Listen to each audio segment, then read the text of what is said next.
Oh, that's a tough one. That's a tough one.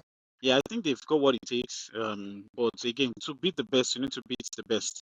So if they are going to win, they are going to face teams like Arsenal, PSG.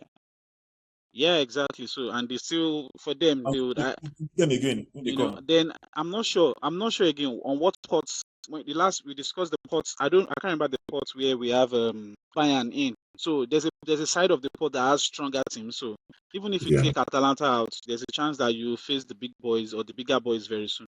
Yeah. Just to add to what Ima said, I felt the game was just a situation where a big brother came to fight for his younger brother.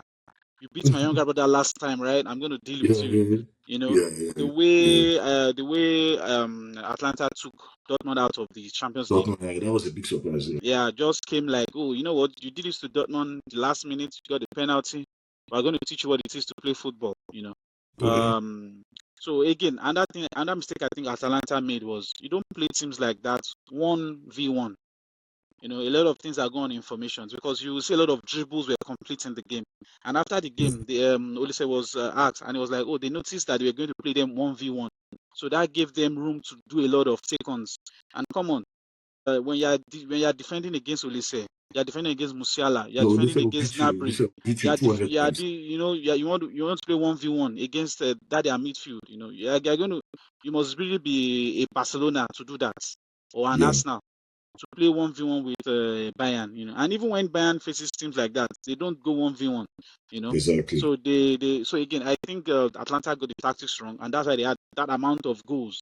In any ways, we expect Bayern to beat them, and that they did in class. Away game 6-1. We can say Bayern is already ready for the quarters. Okay, that's great. So just a little bit of a digression, and I didn't want it to sound a bit too political, but I was just catching up with a tweet from Trump saying that Iran is free to come for the World Cup, but it's at their own risk. The Iranian players are free to come for the World Cup, but at their own risk. And with everything that is happening, the national soccer team is they are thinking of boycotting it. Yeah, that again is another big brother bully there, Exactly.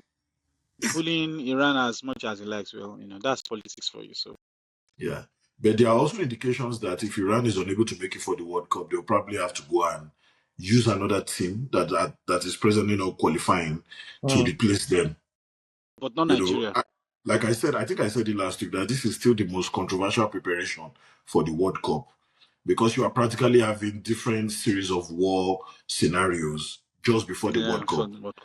And I think everything will still settle in before World Cup because World Cup kind of brings everybody together. Everything will still settle in, but the way it is now is a lot of things are messy. A lot of countries are just wondering, how is this World Cup really going to look like? I just hope it's, something that we're able to really enjoy. And because of the fact that we only have it once in 4 years.